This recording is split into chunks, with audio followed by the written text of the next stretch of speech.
wild stuff that happens. The Ravens just can't seem to beat the Buffalo Bills. This isn't so much about that.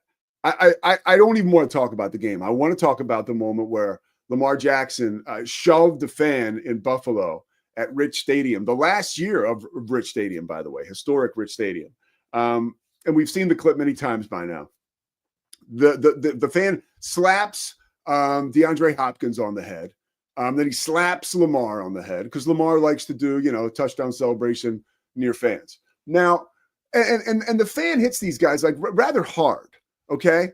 And there's the image of Lamar shoving the fan. And by the way, it was a shove, and that's all it was, okay? He just shoved the guy. He apologized after the game. Let me read his quote, by the way, because it's only fair. By the way, there's just really not much not to like about Lamar Jackson, one of my favorite guys in the NFL. Here's what he said after the game. I saw him slap D-Hop, talking about Hopkins. Then he slapped me. He was talking. So I just forgot where I was for a little bit. You got to think in those situations. We got security out there. Let security handle it. I let my emotions get the best of me. Hopefully it won't happen again. I'll learn from that. He said, I'll probably do the touchdown celebration again when we score. It's not nothing against the fans. I'm celebrating when my teammates get a touchdown. Look, I have thought this, and this goes back to my days working in the NBA. In public relations, you're a conduit between the players, basically the team, right?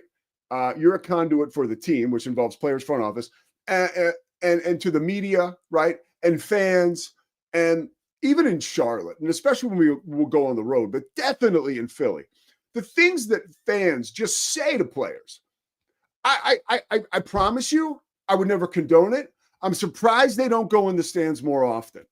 I really am. I truly am. Of course, you have to show that restraint, but I'm surprised they don't go in the stands more often.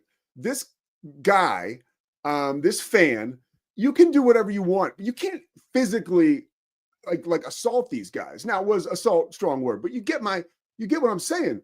I don't think this should even be a conversation, and I don't think it really is a big conversation this morning.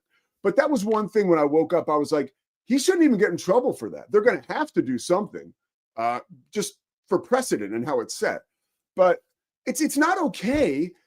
These guys are people too, and they react like people. It's almost like, people that are on Twitter, right?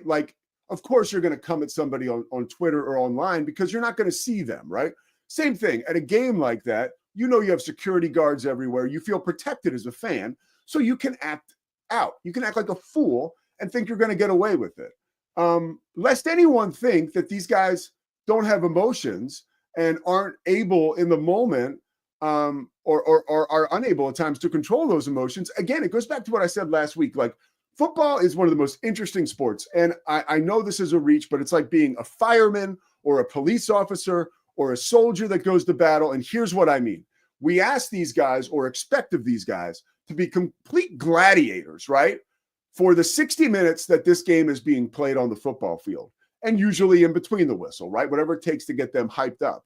But no. The whistle blows, right? You step off the field. No. We need you to become one of the more calm, collected types of people that is among society. Because out in society, people are going to take shots at you, whether it's online, whether they yell it from far away, right? They never say it to you one-on-one because that's scary, right? And they might suffer a consequence.